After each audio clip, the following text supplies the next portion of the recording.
बिस्मिल्लाहिर्रहमानिर्रहीम।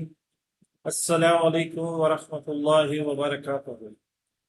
मेरा नाम होम्योपैथिक डॉक्टर मोहम्मद खुर्रम है और आज जो मैं वीडियो बना रहा हूँ वो अवेयरनेस के लिए, पेशेंट्स के लिए बनाई जा रही है ताकि लोगों को भी होम्योपैथिक की अवेयरनेस हो, उनको समझ आए कि होम्योपैथिक है क्या।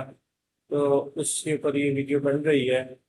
इस वीडियो का जो उन्वान है कि चेहरे पे बार बार दाने क्यों निकलते हैं, इसकी असल वजह क्यों क्या है। सिर्फ आप क्रीमें लगाने से उन दानों का इलाज नहीं कर सकते। या अगर इसको हम इस तरह कहें, why do peoples keep coming back. ठीक है, ये आज इस वीडियो का उन्वान है और लोगों को हमें खासकर उन मरीजों को जिनसे चेहरे पे बार बार पिंपल्स निकल आते हैं और वो मुख्तलिफ क्रीमें लगा लगा कर बाजार आ जाते हैं और वो अपने चेहरे को खराब कर लेते हैं। खासकर फीमेल बच्चियां, वो इसके लिए बड़ी परेशान होती हैं और वो कभी जाके चेहरे पे लेजर्स करा रही होती हैं, कभी कुछ स्टीरॉइड्स लगा रही होती हैं और आखिर तक चेहरा उनका बहुत ज्यादा खराब हो जाता है। तो इस लेक्चर में मैं एक क्लासिकल वे में आपको समझाऊंगा कि जब आप एक सही होम्योपैथिक डॉक्टर के पास जाते हैं तो वो आपकी जो क्लासिकल असूलों के तहत जब आपसे केस चेकिंग करता है तो उसमें क्या चीजें मद्देनजर रखी जाती हैं। जैसे कि मैंने बहुत सारी वीडियोस में बताया और हमारा होम्योपैथिक का असूल भी यही है कि हम पिंपल्स के नाम पे इलाज नहीं करते, बीमारी के नाम पे इलाज नहीं होता। उसके जो सिम्टम्स आते हैं उस पिंपल्स की वजह से, उस वो जो चेहरे पे दाने आते हैं उसकी वजह से जिस्म पे जो अलामात जाहिर होती हैं उनको मद्देनजर रख के हम उनकी एक सिंगल रेमेडी टोटलिटी पे और इंडिविजुअल इंडिविजुअल पर्सनैलिटी को देख के जो मेडिसिन आती है उसको हम कंटिन्यू रखते हैं और उससे फर्क आता है। सवाल यहाँ पैदा होता है कि क्या आपके चेहरे पे बार बार दाने निकलते हैं? क्या मुख्तलिफ क्रीमें, फेस वॉश इस्तेमाल करने के बावजूद दोबारा आ जाते हैं? अगर जवाब है हाँ, तो मुमकिन है सिर्फ आप जिल्द का इलाज कर रहे हैं, जबकि असल मसला कहीं और है। ये ये लोगों को समझाना है। इस वीडियो का जो मकसद है वो ये है कि आपको समझाना है कि हर बंदे के चेहरे पे जो दाने निकलते हैं उसकी वजूहात मुख्तलिफ होती, एक वजह नहीं होती। उसमें सिर्फ दाने को देख के आप इलाज नहीं करते। हमारे यहाँ तो जो दूसरे एलोपैथिक वे में आप चले जाएं, स्किन स्पेशलिस्ट के पास चले जाएं, तो वो दाने को देखेगा और वो आपको कोई ना कोई क्रीम या कोई ना कोई आपको ट्रीटमेंट रेकमेंड करते हैं। अब इसके पीछे हमारा जो तरीक़ाकार है क्लासिकल वे में कि हम दाने या बीमारी का इलाज नहीं करते या एक अलामत का इलाज नहीं करते। अभी इसको समझना जरूरी है कि असल वजह क्या है। वो दाने जो चेहरे पे निकल रहे हैं, पिंपल्स निकल रहे हैं, इसके पीछे वजह क्या है। ये मसला अब हम मरीज से पूछते हैं कि ये मसला, जब हमारे पास पेशेंट आता है तो सिर्फ हम उसके दाने को नहीं देख रहे होते, हम पूछते हैं कि ये मसला कब से शुरू हुआ। ये एक सवाल होता है। वो बताता है कि जी जब मेरे हार्मोन डिस्टर्ब हुए तो फिर ये मसला शुरू हुआ।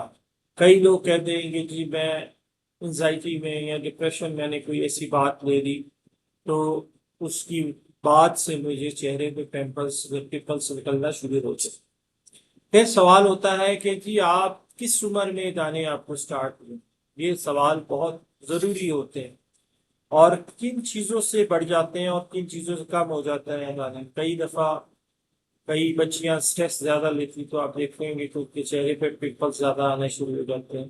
कई बच्चियां गुस्सा ज्यादा करती है तो देखेंगे आपके कि उनके चेहरे पे दाने बढ़ना शुरू हो जाते हैं। जब कई बच्चियां खुश होती हैं तो आप देखेंगे कि वो चेहरे पे दाने कम होने शुरू हो जाते हैं।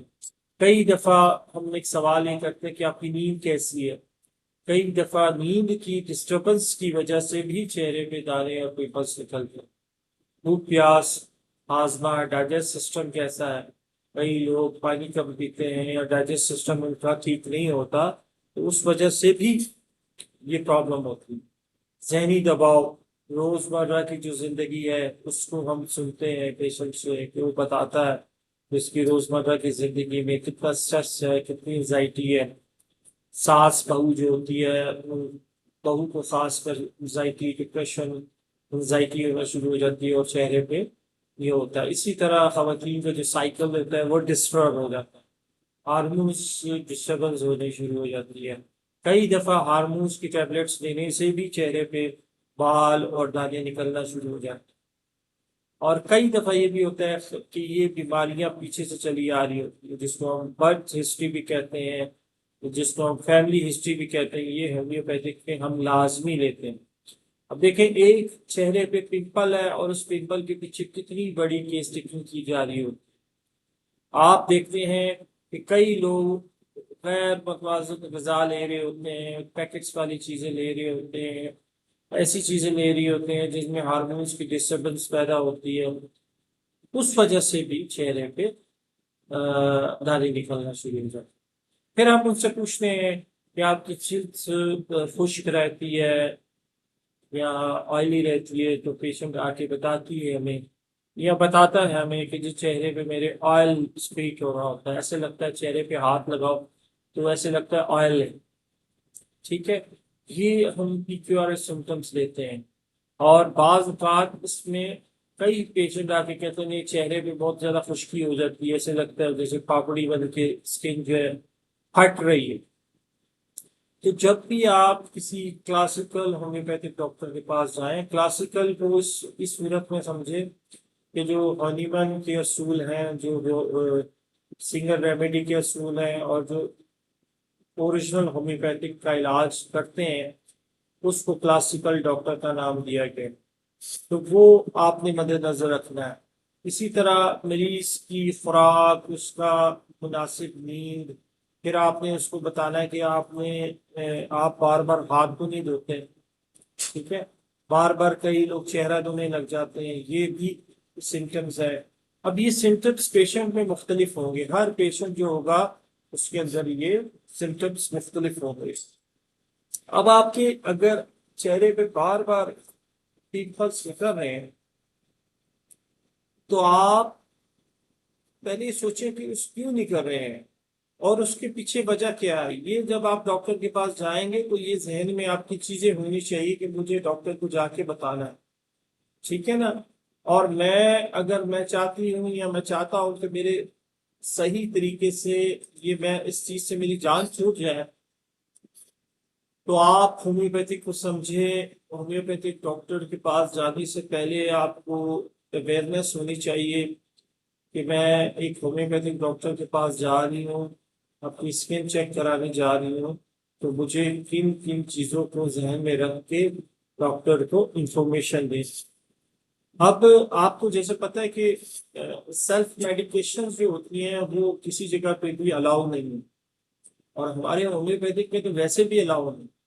अब कई डॉक्टर्स हैं, कई आपने देखे होंगे लोग फोन करके दवाइयाँ पूछ रहे होते हैं और कई जज्बात में आके पेशेंट को दवाइयाँ भी बता देते हैं, जो कि गलत है। जब तक आप उसकी पूरी केस टेकिंग नहीं करते, जब तक उसकी कॉज तक नहीं पहुंचते, उसके पॉजिटिव फैक्टर तक नहीं पहुंचते, उस वक्त तक आप उस पेशेंट का इलाज नहीं कर सकते। इसके लिए टाइम गेन है, इसके लिए टाइम चाहिए होता है आपको। ऐसे नहीं होता है कि आपने दो चीजें पूछी और आप पेशेंट की मेडिसिन बता देते हैं। अब मुझे अक्सर लोग फोन करते हैं, डॉक्टर साहब हमने आपकी वीडियो देखी, इस वीडियो में जो आपने सिम्टम्स बताए जो सारे सिम्टम्स हमारे अंदर मौजूद है, क्या ये मैं मेडिसिन ले लूँ। तो मैं आगे से इनको ये कहता हूँ कि आप बिल्कुल ना लें, क्योंकि ये वीडियोस जो हम बनाते हैं या मैं बनाता हूँ या मैं एजुकेशन पर्पस की नीयत से बनाता हूँ, और किसके लिए, जो स्टूडेंट्स हैं, जो होम्योपैथिक डॉक्टर्स हैं, और ये चीजें उनको समझ आएंगी क्योंकि वो एक फील्ड में माहिर हैं। आम इंसान के लिए जब हम एक वीडियो बनाते हैं अवेयरनेस की, जैसे मैं अभी बना रहा हूँ, तो सिर्फ उसको ये अवेयरनेस दी जा रही होती है कि आपको रास्ता बताया जा रहा हो कि आपको अगर इस तरह की कोई प्रॉब्लम है तो आप अपने करीब कोई अच्छा सही ओरिजिनल होम्योपैथिक डॉक्टर जो हो, जो मेहनत करता हो, जिसको जो कानून के तहत इलाज कर रहा है, उसके पास जाएं और अपने जहन में कौन से सिम्टम्स रख के जाएं जो आपको अभी मैंने बताया। अब कितनी बच्चियां हैं हमारे पूरी दुनिया में, कितनी बच्चियां जो बेचारी पिंपल्स के हाथों परेशान हो जाती है, लाखों रुपए अपने चेहरे पे खर्च कर देती हैं, और आखिर में एंड ऑफ द डे चेहरे पे पिंपल्स कभी भी खत्म नहीं होते। फिर वो लेजर कराती हैं, फिर वो मुख्तलिफ थेरेपीज देती हैं, और उसके बाद मजीद चीजें खराब होना शुरू हो जाती।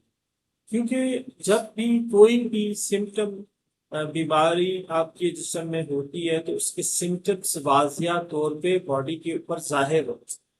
बुखार की सूरत में, दानों की सूरत में, उल्टी की सूरत में, मोशन की सूरत में, ज्यादा पसीना आने की सूरत में, प्यास की कमी की सूरत में, डाइजेस्ट सिस्टम डिस्टर्ब होने की सूरत में आता। अब इसको जज जो है वो बाहर कर सकता है, जो उस फील्ड का बाहर हो, वो डॉक्टर जिसे पता होता है कि ये किस वजह से बैकग्राउंड में कौन सा कौन सी बीमारी चल रही है जिसकी वजह से ये सिम्टम्स इसकी बॉडी में जाहिर हो। तो ये एक अवेयरनेस वीडियो है, इसको आप गौर से समझें, सुने और देखें कि आपके पास कितने ऐसे बच्चे हैं, बच्चियां हैं जिन्हें शुरू में ये पिंपल्स निकलते हैं, और आप फौरन उनको स्किन स्पेशलिस्ट और दूसरों के पास ले जाते हैं। वो मुख्तलिफ क्रीमें देना शुरू कर देते हैं, लोशन देना शुरू कर देते हैं, मुख्तलिफ सॉफ्ट साबुन देने शुरू कर देते हैं कि जी बस ये इस्तेमाल करते हैं, और उससे इनकी स्किन और ज़्यादा हसास हो जाती है, और उसमें कॉम्प्लिकेशंस पैदा होना शुरू हो जाती है। क्योंकि हो सकता है उसको जो पिंपल्स निकल रहे हैं वो एंजाइटी की वजह से निकल रहे हैं, कोई इसने दबाव।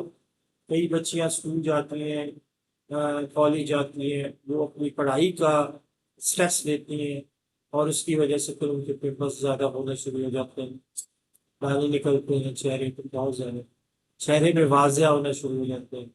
कई ऐसे होते हैं जिनकी नींद पूरी नहीं होती, कई जिनके डाइजेस्ट सिस्टम ठीक नहीं होते हैं, उनको ये प्रॉब्लम होना शुरू हो जाती है। तो सबसे पहले फोकस जो डॉक्टर करेगा उसकी मेन कॉज को करेगा। अगर वो सेस्ट है तो उसको वो मेडिसिन दी जाएगी जो स्ट्रेस से रिलेटेड होगी, प्लस उसके कानों पे, उसके पिंपल्स पे भी काम करे, स्किन पे भी काम करे। ये नहीं है कि उसको भी छोड़ देना, रिलेटेड होनी चाहिए, ऐसी मेडिसिन होनी चाहिए जो मेन कॉज को भी कवर करे और जो उसका प्रेजेंट कॉज है उसको भी कवर करे। तो लिहाजा इस वीडियो के एंड में मैं ये कहूंगा कि अगर किसी को मुझसे अपॉइंटमेंट बुक करना है तो उसका नंबर है 0322909030। उसके लिए आप अपॉइंटमेंट बुक करें ऑनलाइन। मेरे पास पेशेंट को आने की जरूरत नहीं है, ऑनलाइन अपनी पूरी केस टेकिंग कराएं, और उसके बाद फिर आप एक ट्रीटमेंट है जिसको कहते हैं transmission homeo drug energy to hair. एक ऐसा ट्रीटमेंट है कि हमारे पेशेंट्स के हमारे पास बाल आ जाते हैं, और हम उसको यहाँ बैठ के एक क्लिनिक में बैठ के ट्रीट करते हैं। 3 महीने की मैनेजमेंट देते हैं, 6 महीने की मैनेजमेंट देते हैं। पहले 3 महीने से स्टार्ट करें, और फिर हम 6 महीने को जाते हैं। अगर उसमें फर्क आ रहा होता तो पेशेंट खुद ही 3 महीने की मैनेजमेंट और ले लें। दूसरे ममालिक में इलाज बहुत महंगा है, पाकिस्तान में सिर्फ मैं कर रहा हूँ। और इसको समझने के लिए अगर किसी को जरूरत हो तो मेरी यूट्यूब पे इस पे वीडियोज भी है, पेशेंट की भी वो है फॉलोअप्स है, पेशेंट की भी अपनी बीच में बताई हुई है कि हम कैसे ठीक हो, तो उसको भी देख सकते हैं। तो इस वीडियो को ज्यादा से ज्यादा कोशिश करें आप लोग इन लोगों तक पहुंचाएं जिन्हें ये प्रॉब्लम्स हैं।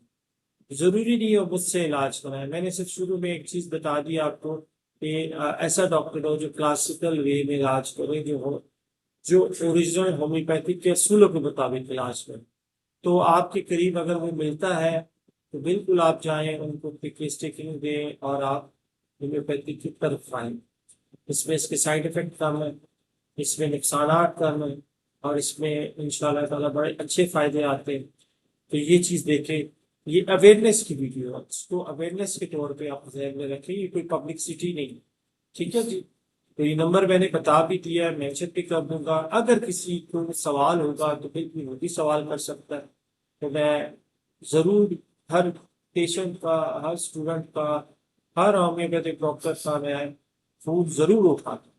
मेरी कोशिश होती है कि शायद हो सकता है मेरी दो बातें कहने से कोई ठीक हो जाए, तो मैं कोशिश करता हूँ, मैं फ़ोन उठाता हूँ, बात करता हूँ और तसल्ली देता हूँ, सीधा रास्ता दिखाता हूँ। यही सदका जारिया। तो दुआ करें अल्लाह ताला हमें सही मायने में सही इल्म हासिल करने की तौफीक दे, और मुझे सही मायने में इल्म देने की तौफीक दे, और जो मेरा मकसद है वो उसमें इस्तिकामत दे। हम हमारे लिए तो जो दोनों जहानों में जो बेहतर है वो नसीब करे, जो नहीं है हमसे दूर कर दे। अल्लाह हाफिज।